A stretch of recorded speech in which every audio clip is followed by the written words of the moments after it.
Hi guys, आज आम्ही आलो आहोत लवासामध्ये. वीकेंड गेटवेसाठी लवासा हा एक परफेक्ट चॉईस आहे. लवासाची थंड हवा, सुंदर रस्ते आणि शांत वातावरण मन जिंकून घेतं. तिथे आम्हाला एक शॉप दिसला.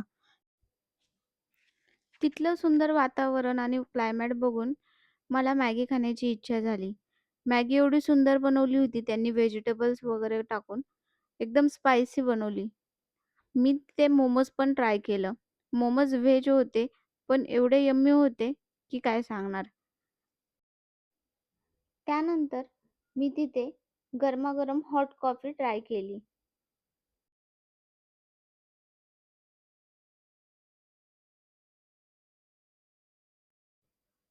जर तुम्ही कधी लवासामध्ये आलात तर इथले मॅगी आणि मोमोज नक्की ट्राय करा आणि कमेंटमध्ये नक्की मला सांगा की तुम्हाला मॅगी आवडते का मोमोज.